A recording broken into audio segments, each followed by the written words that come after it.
प्लासी की लड़ाई में जितने लोग मैदान में लड़ रहे थे उससे ज्यादा लोग मैदान के बाहर खड़े होकर तमाशा देख रहे थे, लड़ाई का परिणाम सुनने की प्रतीक्षा कर रहे थे। देश के भाग्य का निर्णय होने जा रहा था, मगर उस निर्णय में सारा देश शामिल नहीं था। विदेश मंत्री के नाते मैं अफगानिस्तान गया था। आपको सुनकर ताज्जुब होगा, अफगानिस्तान के अपने मेजबानों से मैंने कहा मैं गजनी जाना चाहता हूं, गजनी। पहले वो मेरी बात उनकी समझ में नहीं आई। कहने लगे गजनी तो कोई टूरिस्ट स्पॉट नहीं है, गजनी में कोई 5 स्टार होटल नहीं है, गजनी में आप जाकर क्या करेंगे, गजनी में आप जाकर क्या देखेंगे। मैं उन्हें पूरी बात नहीं बता सकता। मेरे हृदय में कहीं गजनी कांटे की तरह से चुभ रहा है। जब से मैंने गजनी से आए एक लुटेरे की कथा पढ़ी है और किशोरावस्था में पढ़ी है, मैं देखना चाहता था वो गजनी कैसा है। आपको सुनकर ताज्जुब होगा, महमूद गजनी का अफगानिस्तान के इतिहास में कोई स्थान नहीं है।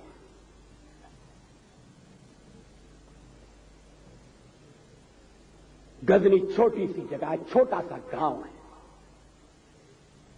कल्पना करिए सैकड़ों साल पहले वहां धूल उड़ती थी, झोंपड़ियां थी, मगर एक लुटेरा लुटेरों को इकट्ठा करता हुआ सोने की चिड़िया को लूटने के लिए चला आया। आपस की फूट से जो राजा है वो लड़ेगा, जो क्षत्रिय है वो लड़ेगा। हमने समाज के बहुत बड़े वर्ग को लड़ने के अधिकार से वंचित कर दिया। हमने उन्हें हथियार नहीं उठाने दिए। मार्शल नॉन मार्शल के आधार पर हमने समाज को बांट दिया। वो लुटेरा सोमनाथ के मंदिर तक चला गया। पुजारी देखते रहे।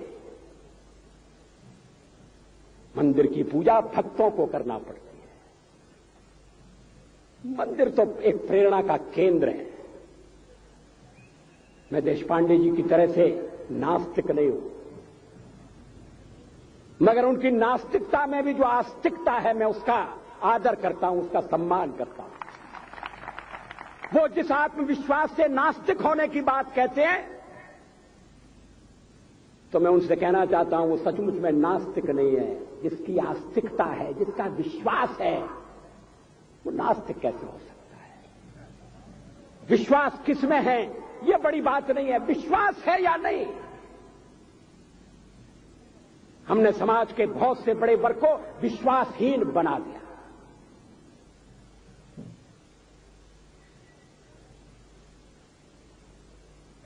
लोगों ने हथियार नहीं उठाए, वेद पढ़ने के दरवाजे बंद कर दिए। इसलिए हम पादाक्रांत हुए। अफगानिस्तान में मैंने एक बात और देखी। मुझे जिस होटल में ठहराया गया उसका नाम था कनिष्क। अफगानिस्तान एक मुस्लिम देश है। मुझे बड़ा ताज्जुब हुआ। मैंने कहा कनिष्क यहां कहां से आया। तो मेरे साथ अफगानिस्तान के विदेश मंत्री थे। मैंने कहा कनिष्क आपका कौन लगता है, कनिष्क से आपका क्या संबंध है। कहने लगे कनिष्क हमारा पूर्वज है, कनिष्क हमारा पुरखा है। He was one of our forefathers. मैंने कहा तब तो हमारे आपके पुरखे एक हैं। अफगानिस्तान के लोगों ने उपासना पद्धति बदली है, संस्कृति नहीं बदली। आज के भारत के परिवेश में यह सुनने के बाद थोड़ा विचित्र लगता है। हमारे यहां तो धर्मांतरण के साथ राष्ट्रांतरण होता है, ऐसा दृश्य दिखाई देता है। पड़ोसी देशों में ऐसा नहीं हुआ। अभी राम जन्मभूमि का मामला चल रहा है। एक विदेशी आए, कहने लगे ये राम जन्मभूमि का क्या झगड़ा है। हमने कहा इस पर विवाद हो रहा है कि श्री राम कहां पैदा हुए थे, और जहां पैदा हुए थे वो स्थान उनके मंदिर के लिए प्रयुक्त किया जाए या न किया जाए। वो इंडोनेशिया से आए थे, वो मुसलमान है।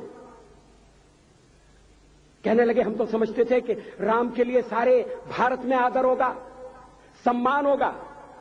हमने कहा ये आपने कैसे समझा। कहने लगे आप तो इंडोनेशिया आ चुके हैं, इंडोनेशिया में बहुत से लोगों ने इस्लाम स्वीकार कर लिया, मगर श्री राम को विस्मृत नहीं किया, श्री राम को भुलाया नहीं। इंडोनेशिया के बाली द्वीप में 1 महीने रामायण की लीला होती है। मैं उस समारोह में जा चुका हूं।